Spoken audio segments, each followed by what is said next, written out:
Avertissement, il ne s'agit pas d'un épisode classique dans l'intervalle, mais de l'enregistrement d'une rencontre ayant eu lieu le 29 mars au cinéma Arvor de Rennes en compagnie de Alexandre Caudal et Simon Pajot autour du film Your Name. Si vous voulez écouter des épisodes un peu plus classiques, on vous conseille de voir ailleurs, mais si un échange sur le film vous intéresse, alors n'hésitez pas à écouter cet épisode.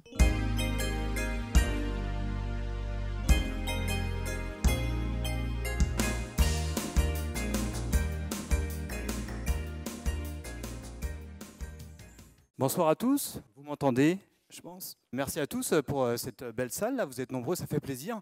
Donc c'est une nouvelle séance Japanime, ça faisait quelques temps qu'on n'en avait pas fait, puis une nouvelle fois, là, on a fait appel à deux cadors de la Japanimation, donc deux animateurs en tout cas du podcast En Intervalle, qui est un podcast qui est consacré au cinéma d'animation, mais sous toutes ses formes, c'est-à-dire pas spécialement sur la Japanime, mais vraiment toute l'animation en général. Donc moi je suis Antonin du Cinéma Arvor, bon, c'est des rendez-vous qui ont lieu en partenariat avec les librairies Japanime.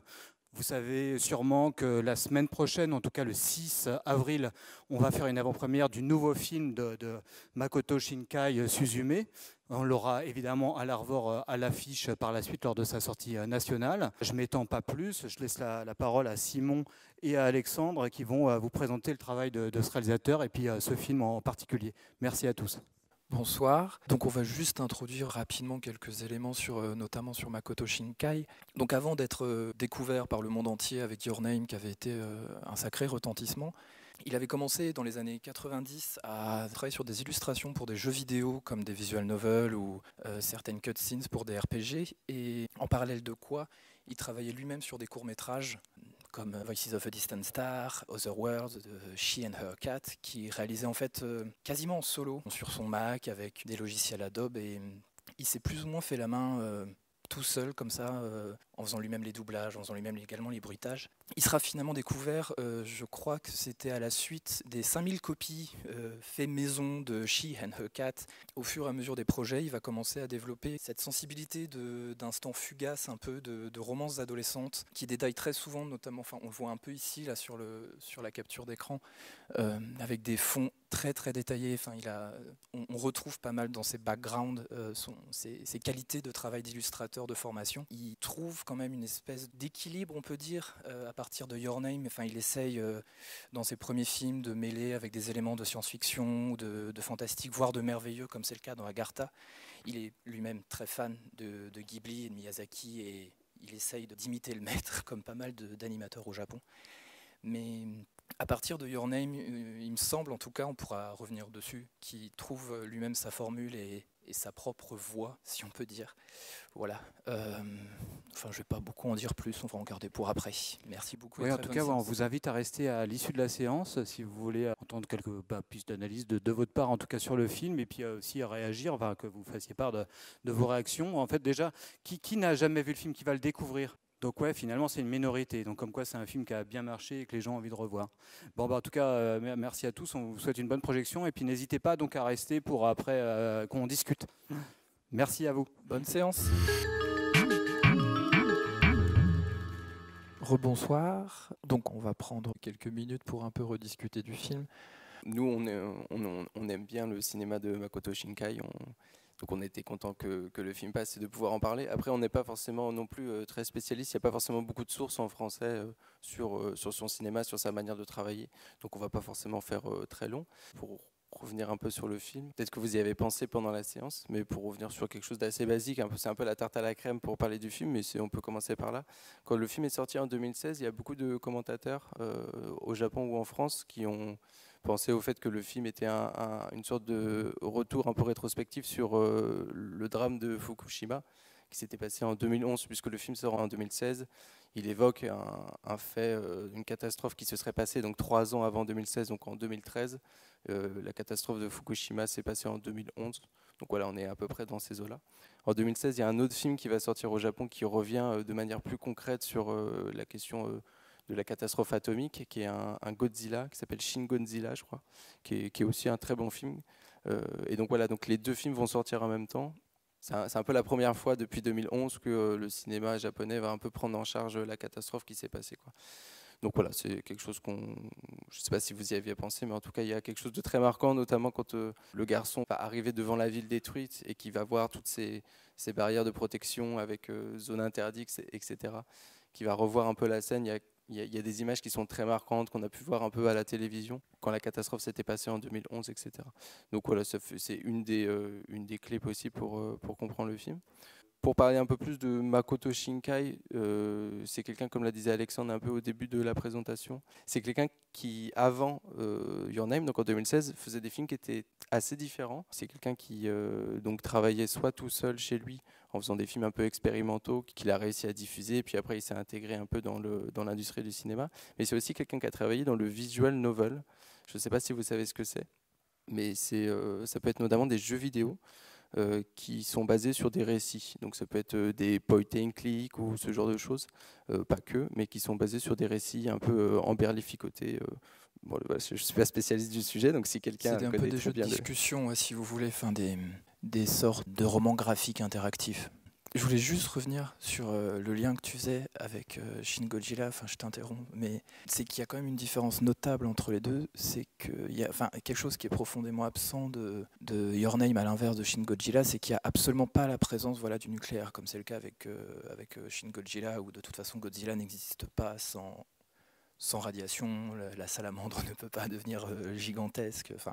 Reste quand même cet élément de désastre, avec le cratère inondé, comme ça, qui peut faire penser aux zones sinistrées ou qui étaient recouvertes de débris après le tsunami. Donc.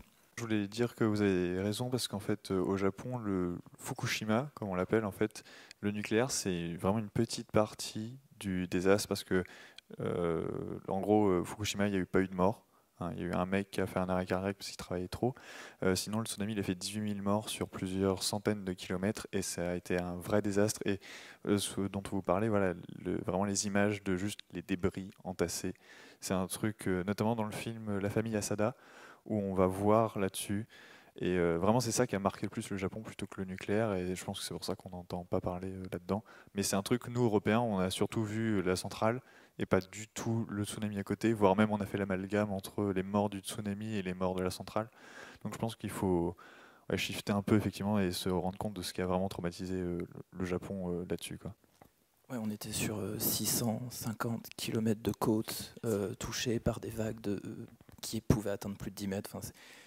N'allez pas regarder les reportages de la NHK, c'était pas une bonne idée pour se documenter pour la présentation.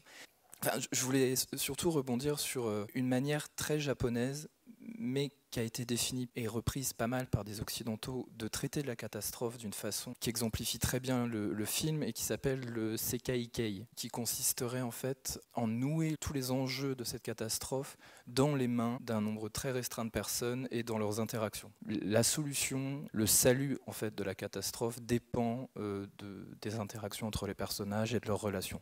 Et c'est quelque chose que de toute façon Makoto Shinkai travaille depuis quasiment ses premiers courts-métrages avec, j'en parlais aussi avant la séance de Voices of a Distant Star, où il est question de guerre interstellaire et de robots géants, et du coup de deux lycéens, encore une fois, qui... là, c'est pas le temps qui les sépare, mais ce sont les années-lumière. Et les SMS que la jeune fille dans le robot géant envoie à son camarade n'arrivent que des années et des années plus tard du fait de la relativité. La guerre continue d'être en cours et il s'inquiète profondément pour elle parce qu'il ne peut pas avoir de nouvelles en temps réel. C'est quelque chose qui travaille depuis longtemps et qu'il a cessé de modifier petit à petit. Ouais. Mais du coup, cette idée de Sekai-kei, qui a un genre un peu... Qui a été défini un peu comme un sous-genre de scénario, qui est à la fois très présent dans la production de masse au Japon, mais également dans le cinéma de Shinkai.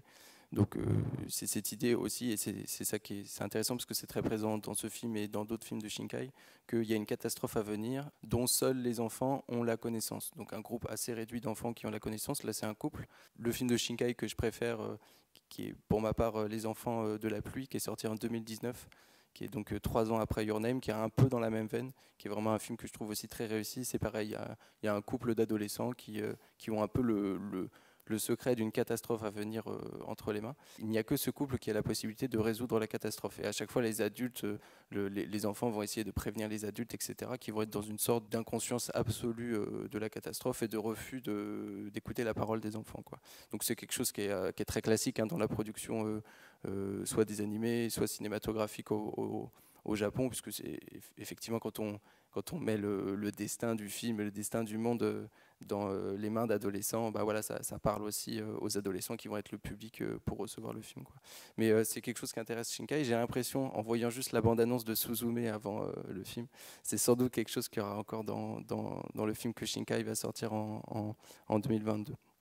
Bon, pour continuer un peu à parler, quelque chose qui m'intéressait dans ce film et que je trouve vraiment très remarquable dans le cinéma de Shinkai en général, c'est la manière dont le réalisateur va mettre en scène des moments prégnants, des instants d'émotion un peu en permanence. C'est en fait des sortes d'instants d'émotion, de rencontres, de sentiments, de compréhension de ce qui se passe. Donc, c'est très présent avec le duo qui va tout d'un coup être en possession d'un souvenir qu'il avait oublié, ou alors vont se rencontrer comme ça sur ce qu'on devine être le cratère d'une ancienne catastrophe, etc. Moi, j'ai l'impression que ça c'est quelque chose qui est très très présent dans son cinéma, quoi. C'est-à-dire une volonté de mettre en scène des instants d'émotion très forts qui vont se répéter continuellement et d'être dans une vision du temps qui serait une vision avec des coupes instantanées de présent qui se répéteraient en permanence. Enfin, non pas qui se répéteraient, mais qui seraient coupés en permanence et qui s'y additionneraient en permanence comme ça, quoi. Donc c'est un peu abstrait dit comme ça. Un moment où c'est très clair, c'est lorsque, alors j'ai oublié le nom de ses acolytes, mais lorsque Taki va dans les montagnes pour essayer de retrouver Mitsuha avec ses acolytes. Donc c'est tous ces moments où on les voit jouer aux cartes, faire les trajets, et ça va être ces enchaînements, comme tu dis, d'instants, de plans d'insert, de plans de coupe, tous ces plans qui sont juste sur des décors, sur les plans de bouffe par exemple, ces plans très étudiés, très finement faits de plats en train de chauffer ou d'être servis, relèvent de ces sortes d'instants, de pointes de présent, comme ça, de choses qui s'enchaînent et qui tiennent pas mal de quelque chose de l'impression. Aussi, il essaye de traduire vraiment, plutôt que de traduire, de saisir dans ces instants qu'il essaye de reconstituer les émotions et les impressions qui saisissent les personnages. C'est quelque chose qui lui est assez caractéristique, notamment dans la façon qu'il va avoir de travailler les fonds. J'en parlais un petit peu pareil en présentation. Mais il faut savoir que les fonds qu'il fabrique, par exemple, sont des photos dont sont effacés les détails et sont conservés seulement les couleurs de base. Ces couleurs-là ne lui suffisent pas et Shinkai a le souci du détail pour le coup et va rajouter énormément de couleurs, énormément d'effets numériques par-dessus, de traitements, de filtres pour créer ces effets de faisceaux de lumière rasante comme ça qui arrivent dans le visage des personnages. Enfin, quasiment des effets de lentilles aussi avec des diffractions comme ça. Enfin, il rajoutait des couleurs pour créer des nuances, etc. Et de sorte un peu à ce que chaque fond permette au personnage d'être bien ancré, très physiquement en lien avec l'environnement qui l'entoure et quelque part déjà traduire l'état dans lequel il se trouve. C'est-à-dire, il y a toujours un peu une concordance entre les environnements dans lesquels il se trouve, notamment tu parlais de cette scène au bord du cratère, avec ce coucher de soleil, ça aussi ça va être un peu tarte à la crème, mais qui annonce peut-être un peu déjà la fin de l'histoire. Il ne reste plus beaucoup de temps avant que tout ne soit résolu et qu'il n'ait bientôt plus aucune chance de pouvoir rejouer le jeu et rebattre les cartes. Mais il est constamment, je pense, dans cette idée de saisir cette sensibilité-là de ces instants, de les mettre en lien avec l'histoire un peu plus grande de la catastrophe. Et par ailleurs, il y a des couchers de soleil dans tous ces films, il y en a énormément. Voilà, là, c'est un peu mis de manière un peu comme dans les teen movies à l'américaine, il y a la prof au tableau qui va noter un mot crépuscule, puis à la fin du film, on s'aperçoit que le crépuscule, c'est hyper important, etc. Voilà, comme dans les teen movies où un prof de théâtre ou de littérature va évoquer Shakespeare, et puis tout d'un coup, à la fin du film, on va s'apercevoir que la morale de Shakespeare, c'est la morale du film. Voilà, bon là, il y a un peu ça. En tout cas, les crépuscules, qui est le mot qui est écrit au tableau, que je ne pourrais pas redire en japonais, parce que je ne parle pas japonais, c'est quelque chose qui est très très important dans le cinéma de Shinkai, il y en a un peu tout le temps. Et à chaque fois, c'est des moments assez beaux, pleins d'émotions, composition où on voit effectivement ces personnages qui sont pris dans les raies de lumière et qui vont former des ombres un peu portées, des ombres portées qui sont portées sur rien, sinon sur l'air et sur l'espace qu'il y a entre les personnages et le décor, quoi. Et ça donne des moments toujours très, très beaux qui sont un peu des acmés dans le film, quoi. Enfin, je suis d'accord avec vous pour la lumière et j'irais même un peu plus loin dans la technique. Et c'est un truc que j'ai pas vu encore trop dans l'animation japonaise et je pense qu'il est arrivé vraiment avec l'avènement du numérique. Et en fait, c'est la gestion de la lumière et surtout de la couleur de température de la lumière, qui est un truc qu'on retrouve beaucoup en photographie avec la balance des blancs et tout, parce que c'est comme ça que fonctionne la photo, mais qui effectivement en peinture, notamment en numérique, n'est pas forcément arrivé parce que ça demande beaucoup d'efforts en fait de gérer ça, et que le numérique, avec les filtres qui permettent de gérer en fait vraiment la façon dont la couleur va interagir avec les filtres, ça permet d'avoir en fait une teinte légèrement jaunâtre sur les moments du film où par exemple le soleil est plus bas ou quand on a envie que ce soit un peu plus chaud, et au contraire dans les ombres un peu plus bleuté, plus froid. Et c'est un truc qui est dans peu de films et que Makoto Shinkai utilise énormément, et je pense qu'il permet d'ancrer encore plus vraiment ce réalisme en fait, parce que les images prennent une toute autre dimension. Si je prends les Ghibli sont extrêmement ternes, alors ils sont magnifiques, mais ça reste une lumière très blanche, très neutre en fait, et cette lumière plus jaunâtre en fait elle est beaucoup plus naturelle pour nous. C'est un truc qu'on a l'habitude de voir, dont on se rend pas compte, mais qui permet de donner tellement de dimensions finalement aux scènes, que ce soit pour les décors ou même que ce soit pour les personnages, qui du coup ressortent vraiment avec cette lumière là, qui varie en plus tout au long de la journée. On peut le voir avec les time-lapse qui sont faits, on voit le soleil en fait qui traverse le ciel et du coup toute la lumière qui change dans l'environnement. C'est vraiment un travail de lumière qui est absolument monstrueux et magnifique, et je sais pas du tout comment ils font pour rendre ça, parce que c'est un enfer de manière générale à gérer la lumière sur une image normale. Alors, des images animées 12 images par seconde, c'est magique, donc voilà. Je pense honnêtement qu'ils sont une armée. Enfin, je lisais des entretiens en fait de Makoto Shinkai, et c'est dans un artbook, qui est concentré exclusivement sur ses backgrounds, ses fonds, ses décors.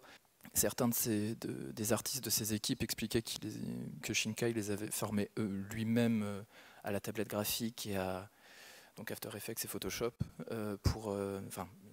je crois que c'est toujours ça. Ils ont peut-être changé de licence ou de logiciel depuis, mais il voulait être sûr, en tout cas en les formant lui-même, de pouvoir obtenir, comme il les voyait, aussi détaillés qu'il pouvait les lui rendre, quoi. Enfin, c'est-à-dire, étant donné qu'il est plus tout seul aux commandes, comme c'était le cas sur ses premiers projets, il faut bien comme tout réalisateur d'animation au Japon qui dirige des équipes, c'est-à-dire commencer à former ses équipes et avoir en quelque sorte des apprentis, quoi. Et pour revenir sur la lumière et pour vous inciter à voir Les Enfants de la pluie, si jamais vous ne l'avez pas vu, mais je pense que vous l'avez vu en l'occurrence. Mais il y a énormément de jeux avec la lumière, puisque pendant tout le film, quasiment, il pleut sur Tokyo, de manière un peu... c'est un élément très important de l'histoire du film, mais il pleut en discontinu sur Tokyo. Et il y a un des deux personnages principaux qui a la capacité de faire revenir le soleil par intermittence, c'est d'écarter les nuages et pour que le soleil apparaisse. Et il y a plein de moments qui sont magnifiques, avec des jeux de lumière, des jeux de reflets dans l'eau, parce qu'effectivement, vu qu'il pleut tout le temps, la ville est recouverte de flaques d'eau en permanence. Et il y a plein de moments assez magnifiques comme ça, où tout d'un coup les nuages vont s'écarter, le soleil va apparaître, et il va y avoir des dégradés de lumière qui vont passer en quelques instants, et qui vont un peu inonder le plan, et qui vont donner encore une fois des instants des instants très très très très forts, quoi. Voilà, moi j'étais très content de voir ce film, mais le film de 2019 est vraiment mon préféré. Si vous avez aimé celui-là, je vous incite vraiment à le voir. En attendant de voir Suzume en 2023. 2023, oui. 2023. Et voilà, c'était très sympa de parler avec vous en tout cas. Et merci beaucoup d'être resté. Très bonne soirée à vous. Merci beaucoup les gars.